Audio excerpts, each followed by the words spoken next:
Hello everyone, and this is Wiz harping you another audio commentary between two players, AtheneWins and Undemanding, and this is going to be a Masters League game.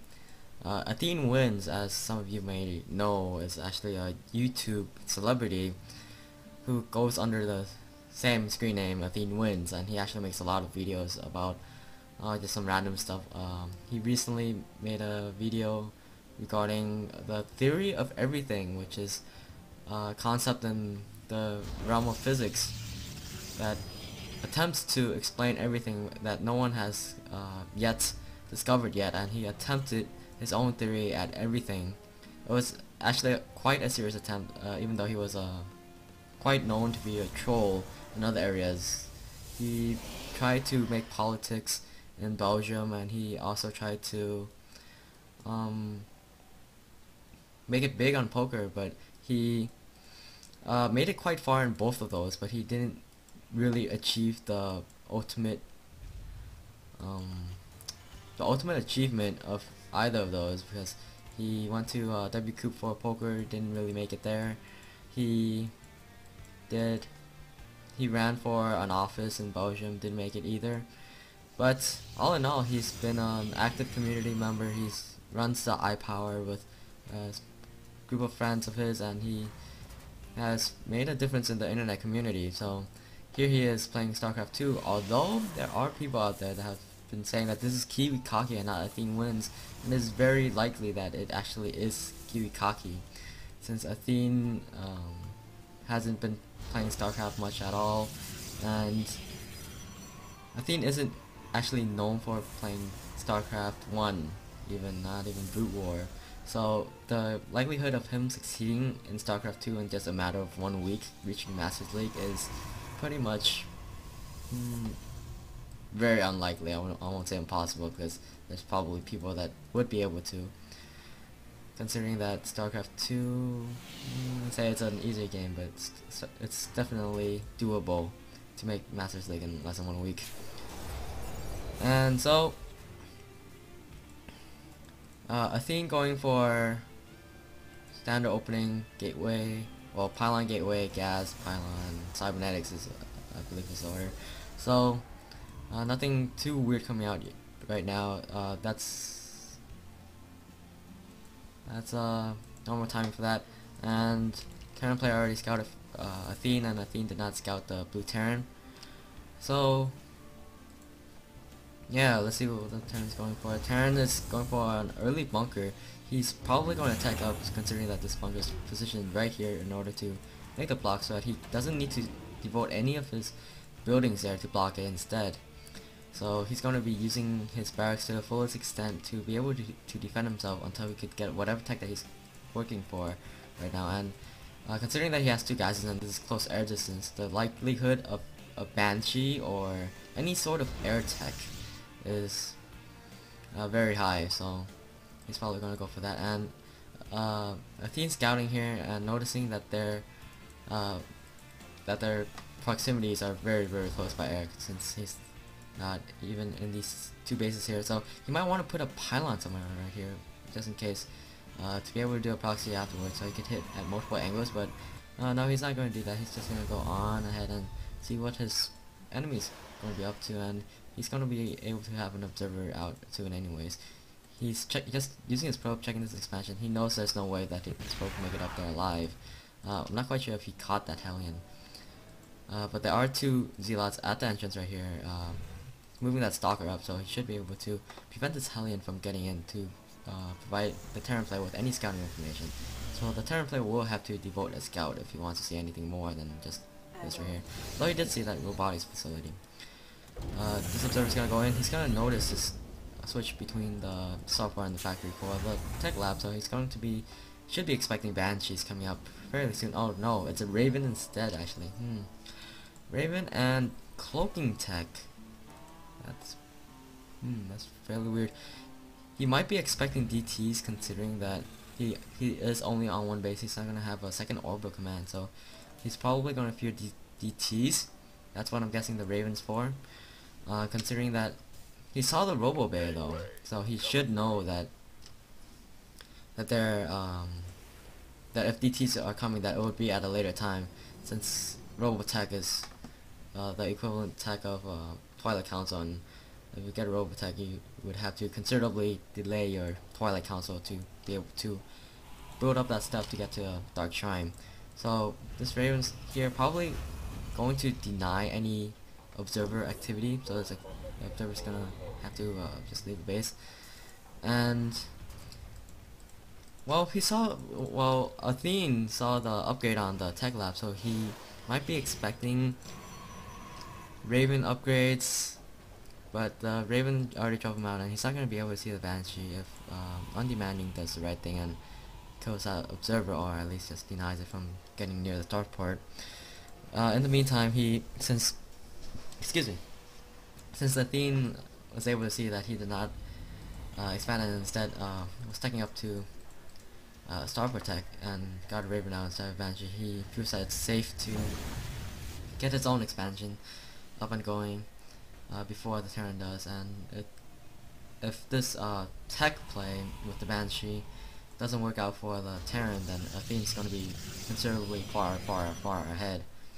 So Terran player's getting up his own expansion and getting another starport out. Very interesting. He's most likely going to favor heavy Banshee play, or unless, yeah, the only reason that you would get two starports would be to get the mass Banshees, because after all, you get Vikings fairly easy with just a reactor, and you would only get a reactor to be able to produce those Vikings, or maybe medevacs, and the Vikings would be used to counter Colossus. I don't see what else a Viking could, massing Vikings could do for a Terran player. Could harass, but there are plenty of other alternatives such as Hellions, and just plain old jobs with medevacs that are also serving as healing units for the Terran infantry. He's going to get 2 tech left here, so he is going to go heavy on Banshees here, and it's probably going to work in his favor since he could stabilize an expansion. He might be able to stabilize a couple of expansions, however, considering that the Protoss player doesn't have that many stalkers. He's mostly on Zealot and Immortals, and I'm not sure if he's still producing Immortals. He's producing another observer. I'm not quite sure if that other observer died. No, he's still around, so he's able to spot this expansion, but this expansion is fairly safe, considering that 2 bunkers are going up, and all he needs to do is just sit back and kill all the range units, and he should be safe with his Banshees. So he's continually pumping out these Banshees, and these Banshees should be able to keep him alive. I'm not quite sure if it will do too much damage. There are 2 observers out, and he is able to kite a lot of the stalkers to be able to do a lot of damage. And note that stalkers don't actually do that much damage to Banshees. Banshees are considered light and mechanical, but they are not armored. So versus armored damage is 14 for stalkers, but against Banshees they only do 10 damage, and well, Banshees do 12, and they hit twice, so it's Banshees hit 24 while Stalkers hit 10 on Banshees, and Banshees could always get repaired as well. And they also have Cloak, so it's going to be pretty troublesome for the Protoss to deal with this, unless if the Protoss decides to say, screw it, I'm going to get a couple of cannons. But he's not going to do that. He's going to get a Stargate up with Phoenixes instead. Very good alternative for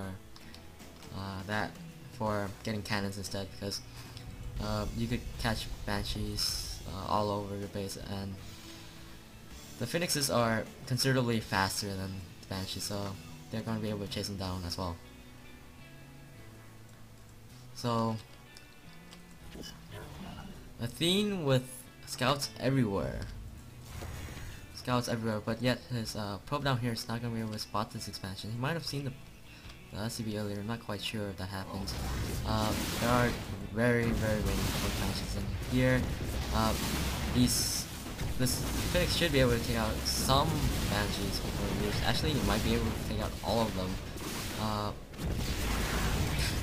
guess that was worth. I guess the Terran was thinking that if I could take out all of the sentries, if I could take out all of the other range, the other spellcasting units, that I would be able to push with my infantry, which is what he looks like to be doing right now, because sentries play a very fundamental role in countering Terran pushes, because a single Guardian shield reduces the damage by 2, which is essentially giving yourself +2 armor against the Terran. So that's like upping 2 upgrades, and you can also lay down force field. So it's a very fundamental thing that you have to have as Protoss to be able to fend off a basic infantry armor from the Terran. Of course, you could always have just more stuff, just have Colossus with you.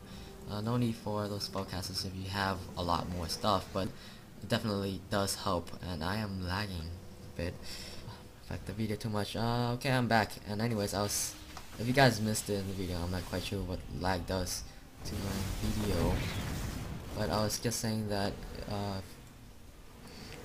sentries are an essential role in your army, and even if you don't have them, you could have just more stuff than they do and you should be fine, but mixing in sentries helps reduce your losses by a lot. And so unfortunately there are no observers here. There is that observer that was remaining from the base, but this class is gonna get taken out, and there are lots and lots of patches. And over here there's actually Hellions coming in and taking out a lot of probes, actually taking over, oh man, taking over 16, taking over 20 kills there alone. And I'm pretty sure that all of those were probes, because these units wouldn't have died that quickly to those Hellions. And so these Hellions did a considerable amount of damage, and Terran is very comfortable in his lead, now having three starports actually, producing only medevacs and Vikings. So, and he is supply capped here, and only now does Athene discover that base right there. So might be kicking himself right now, assuming that his probe was there. He could have made a pylon and just warping units and would have been done with. But now there's a planetary fortress to deal with a lot of SCVs. So that base down there, it's conveniently positioned literally the other side of the map from the Protoss' main. So at the same time, it's a planetary fortress as well, so it's not going to get taken down anytime soon. So Terran player is going to move out right now. There are no sentries out here. That he should be mixing in at least a couple so that he could get some good guardian shields up. But alas, there are none, and this Protoss army might or might not be able to fend this off. Oh, there are 2 Colossus on the side, so he should be fine, considering that there are a good mix of units in here. Should be able to take out all of the air units, including that Raven there. So the Terran player actually isn't as far ahead as I thought he was. He's going to have a sensor tower here, probably to see how many Colossus pop out here, as well as whether or not Phoenixes are going to fly by to try to snipe any of his own air units. And he's making a lot of Vikings here, but the problem here is that Athene has a good amount of Phoenixes, and Phoenixes do considerable amounts of damage to Vikings, and because I believe Vikings are considered light units. Correct me if I'm wrong. Yeah, no, they're not actually, but Phoenixes still do considerable damage to Vikings, considering that they do. I believe in a one-on-one match, Phoenixes do win, because Phoenixes simply just attack faster than Vikings. So this Terran player is gonna get smashed here in this base, and I'm not sure if there's anything that he could do to respond to this. I think the main fact that caused the Terran player to be in this position here is because of the fact that the Protoss' unit composition is simply too diverse for him. He went for a dual starport build, which limited him to Banshee harass in the beginning, which didn't do that much damage.